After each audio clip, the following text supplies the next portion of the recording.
సంక్రాంతి వచ్చిందే తుమ్మెదా, సరదాలు తెచ్చిందే తుమ్మెదా, కొత్త ధాన్యాలతో కోడి పంజాలతో ఊరే ఉప్పొంగుతుంటే ఇంటింటా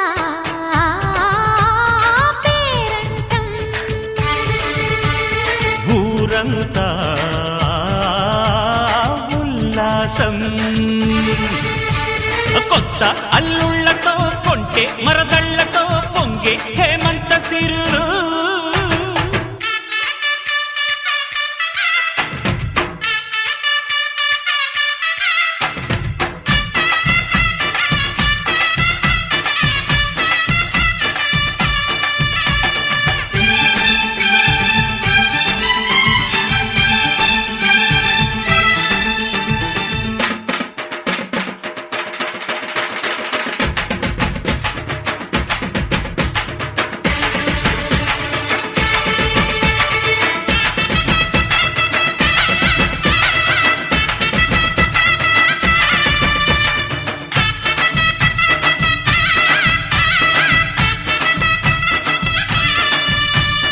గొబ్బియలో గొబ్బియలో గొబ్బియలో గొబ్బియలో గొబ్బియలో గొబ్బియలో,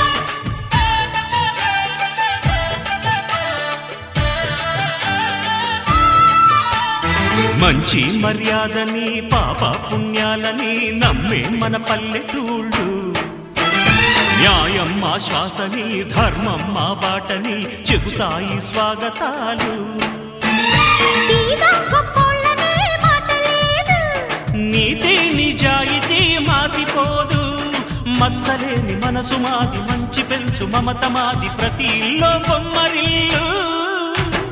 సంక్రాంతి వచ్చిందే తుమ్మెదా, సరదాలు తెచ్చిందే తుమ్మెదా.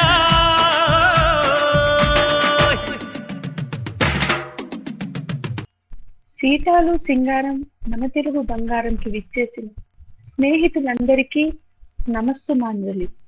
నెలకొక్క రాశి చొప్పున సంచరిస్తూ ధనురాశి నుండి మకర రాశిలోనికి ప్రవేశించే సూర్యుని గమనాన్ని మకర సంక్రమణం అంటారు. ఇక్కడి నుండి ఉత్తర వైపుకి కొద్దిగా వంగి దాదాపు కోడిగుడ్డు ఆకారంలో ఉన్న భూమి తిరుగుతూ ఉండే కారణంగా సూర్యుడు ఉత్తర వైపుకి జరిగి ఉదయించినట్లు అనిపిస్తాడు. శరీరానికి ఉత్తరం మన శిరోభాగం కాబట్టి దక్షిణయానమైన జూలై 15 వరకు ఎంత దైవ ధ్యానాన్ని చేయగలిగే పుణ్యము మనకి లభిస్తుందని గమనించుకోవాలి. సంక్రాంతి పండుగ మరునాడు పశువుల్ని పూజించే కనుమ పండుగ రోజున వేసే రథం ఆకారపు ముగ్గు మనకు రహస్యాన్ని వివరిస్తుంది. ఓ వ్యక్తి ఎంతటి హోదా, పలుకుబడి, ఐశ్వర్యం కలవాడివే అయినా నేటి రథానికి కట్టబడిన తాడు ఎలా ఊరి చివరి శ్మశానానికి గురిపెట్టబడి ఉందో అలాగే మీ గమ్యస్థానము అదే. కాబట్టి జీవించినంత కాలంలో మంచి పేరు ప్రతిష్టలను సంపాదించుకొని కీర్తిశేషుడివి కావలసిందే సుమా. సంక్రాంతి అనేది సర్వశాస్త్ర రహస్యాల సమాహారం. ఇది రైతుల పండుగ. పూర్వకాలంలో రైతులు ధాన్యం ఇంటికి వచ్చిన తర్వాత వరి కుప్పెలని ఇంటి ముందు భాగానికి వేలాడదీసేవాళ్ళు. అంటే మనం పండించిన పంట అందరికీ దక్కాలి అనే ఆలోచన కూడా వాళ్ళకు ఉండేది. పిచ్చుకలు ఆ గూళ్ళల్లో గూడు కట్టుకొని సంవత్సరం పొడుగునా ఆహారాన్ని తినేవి. దీన్ని అన్నిటిలాగా పండగ అనకుండా పెద్ద పండగ అన్నారు. ఆ విశేషాలను పరిశీలిద్దాం. ఒక ప్రముఖుడైన వ్యక్తి రాబోతుంటే ఆయనకి ముందు ఎందరో వచ్చేటట్లుగా సంక్రాంతి పండుగ మరి నెల రోజుల్లో వస్తుందనగానే హరిదాసు కీర్తన ప్రతిరోజు చెవులకింపుగా సాగుతుంది. ఈ నెల రోజుల పాటు తల మీద గుండ్రని ఆకారపు గుమ్మడి ఆకారపు గిన్నె, నుదుట తిరునామం, మెడలో పూలహారం, చేతిలో శృతి వీణ, కాళ్ళకి గజ్జెలు, ఆ గజ్జెల ధ్వనికి సరిపడే విధంగా ఓ చిన్ని నృత్యం, గానం చేస్తూ చేస్తూ మధ్యలో గుండ్రంగా తిరుగుతూ ఉండే విధానం, ఇది హరిదాసు వేషం. ఆ తల మీద కనిపించే గుండ్రని గుమ్మడి ఆకారపు గిన్నె భూమికి సంకేతం. దాన్ని హరిదాసు తల మీద ధరించి రావటం అనేది ఈ భూమిని నిరంతరం రక్షిస్తున్నాడని చెప్పడానికి సంకేతం. మనం నిద్ర నుండి లేవకుండానే తాను రావటం, శ్రీహరి మనల్ని రక్షించే నిమిత్తం మేలుకునే ఉంటాడని, మనని నిరంతరం ఈ మాయ నుండి మేల్కొల్పుతూ ఉంటాడని చెప్పడానికి సంకేతం. ఆ గానాన్ని విని మనం ఆ హరిదాసు పాత్రలో బియ్యాన్ని వేయడం అనేది రాబోయే పంట నిమిత్తం ధాన్యాన్ని భూమిలో విత్తనాలుగా వేయటానికి సంకేతం. మనం కృష్ణార్పణం అంటూ బియ్యాన్ని వేస్తే శ్రీమద్ రమారమణ గోవిందో హార్ అంటూ ఆ హరిదాసు స్వీకరించడం అనేది, ఓ శ్రీహరి, ఈ గృహిణి కృతజ్ఞతాభావంతో నీ ప్రతినిధిగా వచ్చిన నాకు బియ్యాన్ని ఇచ్చింది అని తెలపడానికి సంకేతం. ఆ బియ్యాన్ని హరిదాసుకు ఇవ్వడం బిచ్చం వంటిది కాదు. మన అదృష్టం కారణంగా స్వయంగా శ్రీహరి మన ఇంటికొచ్చి మనమిచ్చిన నైవేద్యాన్ని స్వీకరించడం వంటిది. అంతటి అదృష్టానికి మనం నోచుకునేలా చేసే కాలం ఈ నెల రోజులును. ఇది ఆధ్యాత్మిక రహస్యం. భూదేవికి భర్త కదా శ్రీహరి. ఆ శ్రీహరి అనుగ్రహంతో ఆ భూమి మనకి పంటనిస్తే ఆ పంటనే శ్రీహరి ప్రతినిధికి సమర్పించడం అనేది మనకి సహాయపడిన వ్యక్తి పట్ల కృతజ్ఞతాభావంతో ఉండాలనే సామాజిక విశేషాన్ని మనకి పరోక్షంగా తెలియజేయడమే. ఇక తెల్లవారుజామున ఏ గీతాన్ని వింటే దాని ప్రభావం రోజు రోజంతా మన మీద ఉంటుంది కాబట్టి ప్రశాంత భక్తి గీతాన్ని వినిపించడం అనేది, ఈ తీరు గీతాలని ప్రజలు ఉదయకాలంలో వినాలని మనకి పరోక్షంగా తెలియజేయడమే. చేతిలో చిడతలు చేతికి వ్యాయామాన్ని, వేగమైన నడక శరీరమంతటికీ వ్యాయామాన్ని, నడుమ నడుమ నాట్యంతో పాటు గుండ్రంగా తిరగటం, దాంతో పాటు అలసట లేకుండా గొంతెత్తి చేసే గానం శరీరంలోని ఇతర భాగాలకి, ముఖ్యంగా ఊపిరితిత్తులకి, కంఠానికి కూడా వ్యాయామాన్ని కలుగజేస్తూ, ఈ విధంగా ప్రతి వ్యక్తి ఈ వేషం ధోరణి కాకపోయినా ప్రతినిత్యం చేస్తూ ఉంటే ఆరోగ్యం బాగుంటుంది అని పరోక్షంగా మనకి ప్రబోధించడమే. తెల్లవారుజామునే లేచి ఇంటి ముందు భాగాన్ని ఆవు పేడ నీటితో చల్లి దాని మీద తెల్లని ముగ్గుని వేయటం ఈ నెల రోజులు కనిపిస్తుంది మనకి. కనిపిస్తున్న ఈ మన ముంగిలి భాగం ఆకాశానికి సంకేతం. దాని మీద పెట్టబడిన ముగ్గు చుక్కలు ఆలో కనిపించే నక్షత్రాలకి సంకేతం. చుక్కలు అనే మాటకి నక్షత్రాలు అనే అర్థం. ఆ ఒక చుక్క మరొక చుక్కతో కలవకుండా ఉండే విధంగా అన్ని చుక్కలని సౌందర్యవంతంగా చుడుతూ తీగలా ఈ రంగం మీద వేయబడే ఈ రంగవల్లిక అనేది ఆ శ్రీహరి మన రక్షణ కోసం ఒక నక్షత్రం మరొక నక్షత్రంతో కలవకుండా ఉండేలా ప్రపంచాన్ని నడిపిస్తున్న ఆ జగత్సత్యరథ్యానికి సంకేతం. ప్రతి ముగ్గులోనూ మధ్యలో కనిపించే పెద్ద చుక్క సూర్యునికి సంకేతం. చుట్టూరా ఉన్న చుక్కలన్నీ ఆ సూర్యశక్తి ఆధారంగా తాము ఉండగలుగుతున్నామని చెప్పడానికి సంకేతం. తెల్లవారుజామున మంచు చలిలో నడుము వంచి అటు ఇటు తిరుగుతూ ముగ్గుని వేయడం అనేది సామాన్యమైన వ్యాయామం కాదు. ఇది పరోక్షంగా ఎవరు ఎంతటి ఆరోగ్యంతో ఉన్నారో గమనించుకోగల పరోక్ష పరీక్ష.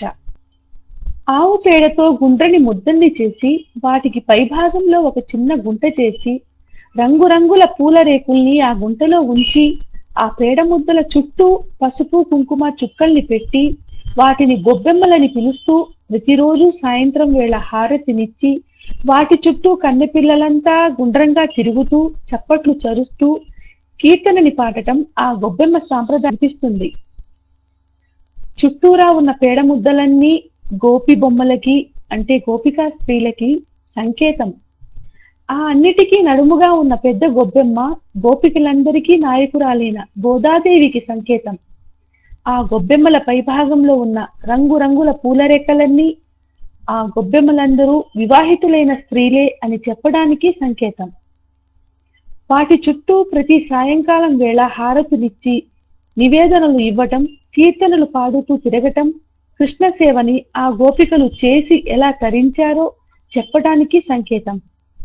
ఒక్క గోదాదేవి ఇందరు గోపికా స్త్రీలలో భక్తి భావాన్ని పెంపొందించగలిగిందంటే, ఒక్కరు బలంగా ఒక పనికి పూనుకుంటే 10 మంది ఆ ప్రభావంతో ఒక్కటవుతారనే సామాజిక స్పృహని చెబుతుంది ఈ భగవంతుడనే వాణ్ణి సందర్శించడానికి ఆలయానికే వెళ్ళనక్కర్లేదని, భావం సరైనదైతే పేడముద్దలోనైనా గోపికా స్త్రీలని దర్శించగల శక్తి మన బుద్ధికి ఉందని వివరిస్తుంది ఈ విధానం.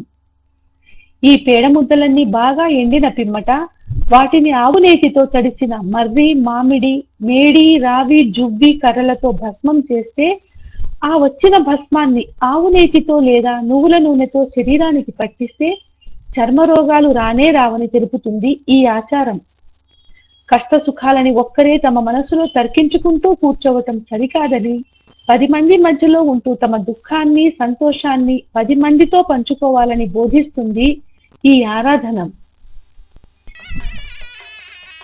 సన్నాయి వాయిస్తూ ముందరొకరొస్తుంటే, శృతిని వాయిస్తున్న సన్నాయితోనూ మధ్యలతోనూ వెనక ఇంకొకరొస్తుంటే ఆ ఇద్దరి మధ్య మంచి అలంకారంతో వస్తుంది గంగిరెద్దు ఈ రోజుల్లో మన ఇంటికి. ఓ యజమాని, ఆషాఢ మాసంలో తొలకరి చినుకు పడిన దగ్గర నుంచి మీ ఇంటిలో గాదెలన్నీ నిండే వరకు చక్కని శ్రమ చేసి నిన్ను ధనవంతుని చేసిన శ్రామికుణ్ణి నేనే అంటూ వస్తుంది గంగిరెద్దు. చక్కని మేత పెట్టి నీరు తాగించి చిల్లు నిమిరి ఇంట్లో పాతబడి వాడే వీల్లేని వస్త్రాన్ని కప్పితే మంచి పండితునికి కాశ్మీర దేశపు శాలువాతో సన్మానించిన ఆనందాన్ని పొంది ముందుకడుగు వేస్తుంది గంగిరెద్దు. ప్రతి చిన్న విషయానికి కూడా అంత ఆనందపడే అల్ప సంతోష విధానం మానసిక ఆరోగ్యానికి ఎనలేని ఔషధమని పరోక్షంగా చెప్తుంది గంగిరెద్దు. 10 మంది మనుషుల బలం తనకున్నప్పటికీ అయ్యవారికి దండం పెట్టు, అమ్మవారికి దండం పెట్టు అనగానే తన శక్తిని మరిచి నృత్యం చేయటం అనేది ఎంత గొప్ప విషయం. అహంకారం లేనితనానికి ఆనందంగా ఉండాలని చెప్పడానికి ఇది సంకేతం. ఇక బొమ్మల కొలువు విషయానికి వస్తే, బొమ్మల కొలువుని ఒక అర్థవంతమైన పద్ధతిలో పెడితే అది విజ్ఞానదాయకం అవుతుంది. కొత్త విషయాలని మనకి తెలుపుతుంది కూడా. పై అంతస్తులో చక్కని సింహాసనంలో కూర్చున్న అమ్మవారిని, ఆ కింది అంతస్తులో సృష్టికర్త బ్రహ్మని, రక్షించే శ్రీహరిని, లయకర్త శంకరుణ్ణి ఉంచాలి. దాని కింది అంతస్తులో ఆకాశంలో విహరించే పక్షుల్ని, ఒకటవ ఎత్తులో ఎగిరే పిచ్చుక, 2వ ఎత్తులో ఎగిరే కాకి, 3వ ఎత్తులో ఎగిరే క్రౌంచం, 4వ ఎత్తులో ఎగిరే డేగ, 5వ ఎత్తులో ఎగిరే గ్రద్ద, 6వ ఎత్తులో ఎగిరే హంస, 7వ ఎత్తులో ఎగిరే గరుత్మంతుణ్ణి, అందరికన్నా మించిన 8వ ఎత్తులో ఎగిరే ఆంజనేయుణ్ణి పక్కపక్కగా అమర్చాలి.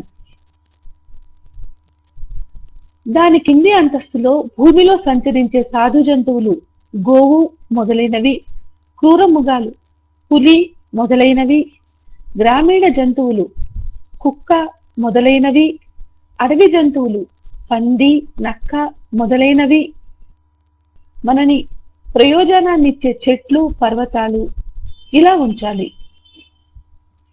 దాని కింది అంతస్తులో నీటిలో సంచరించే సాధు జలచరాలు, చేప, హానికర జలచరాలు, తిమింగలం, పాములు, నాచు, రత్నాలు, మాణిక్యాలు ఇలా ఉంచాలి.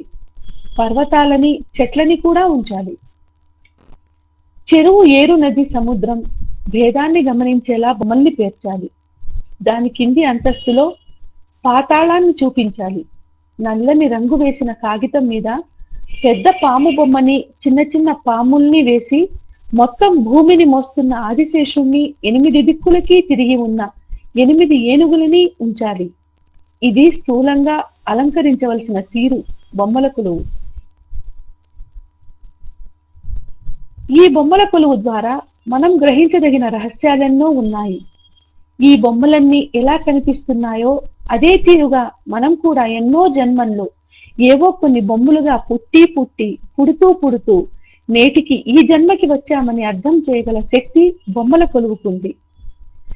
దైవ విశ్వాసాన్ని, మనకంటే బలవంతుడైన దైవ శక్తిని పరోక్షంగా తెలియజేయగలది ఈ బొమ్మల కొలువు. కొలువు అంటే ఒక సభ కాబట్టి అందరికంటే పై స్థానంలో ఉన్న అమ్మవారు ప్రతి నిత్యం ఈ 84 లక్షల జీవరాశుల స్థితిగతుల్ని గురించి ఇలా కొలువు చేస్తూ, తప్పు చేస్తే శిక్షిస్తూ, ఉప్పు చేస్తే రక్షిస్తూ ఉంటుంది కాబట్టే మనం ఇలా ఉండగలుగుతున్నాం అన్న భావన కలుగుతుంది ఈ బొమ్మల కొలువు ద్వారా. మనకి రక్త మాంసాలని, బుద్ధిని, 4 రాళ్లు సంపాదించుకోగల శక్తిని, దాంతో పాటు వారి కష్టార్జితాన్ని ఇచ్చి పిత్రలోకాలకి వెళ్ళిన పెద్దలని స్మరించుకుంటూ, అదే తీరుగా మనకి విద్యాబుద్ధుల్ని నేర్పి మన నేటి కీర్తి ప్రతిష్టలకి కారకులైన గురువులని భక్తితో స్మరించుకుంటూ, వారికి శ్రద్ధతో ఆహారాన్ని నైవేద్యంగా సమర్పించుకునే రోజు ఈ ఉత్తరాయణ సంక్రమణపు రోజు. దీన్నే పెద్దలకి పెట్టుకోవడం అంటారు. ఎందరో తమ ఇళ్లల్లో అంగవైకల్యం ఉన్న కుర్చీలని, ఇలా అనవసరమైన వస్తువుల్ని దాస్తూ ఉంటారు. ప్రాచీనులు ఎంతటి నవీన దృక్పథం కలవాళ్లంటే అలాంటి వస్తువుల్ని పవిత్రమైన భోగి మంటల్లో వేయాలని నిర్ణయించి మనకి చెప్పారు. అంటే రేపటి నుండి ఉత్తరాయణ సూర్యుడు ఇలాగే పెద్ద మంటల రోజు రోజుకి పెరిగి వేడిమితో రాబోతున్నాడని తెలిపే మంట భోగి మంట. అంతేకాదు రంగులోనూ, ఆకారంలోనూ, పేరులోనూ కూడా సూర్యుడిని పోలి ఉండే ఆర్క ఫలాలని, రేగుపళ్ళు చిన్నపిల్లల తల మీదుగా పోయాలనే ఆచారాన్ని పెట్టారు. సూర్యశక్తి ఈ పిల్లలకి నిరంతరం ఉండుగాక అని ఆశీర్వదించడం దీనిలోని భావం. బాగా చలి, దానితో పాటు మంచు ఉన్న ఈ కాలంలో శరీరానికి వేడిమిని కలిగించే నువ్వులతో ఉన్న తినుబండారాలని తినాలని అని అన్నారంటే అది మన ఆరోగ్యాన్ని పరిరక్షించడానికే. ఈ మకర సంక్రాంతి మీరందరూ భక్తి శ్రద్ధలతో, సుఖ సంతోషాలతో జరుపుకోవాలని మీ అందరికీ సంక్రాంతి శుభాకాంక్షలు SSM టీవీ తరపు నుంచి అందిస్తూ సెలవు తీసుకుంటున్నాను. మీ డ్రీమ్స్.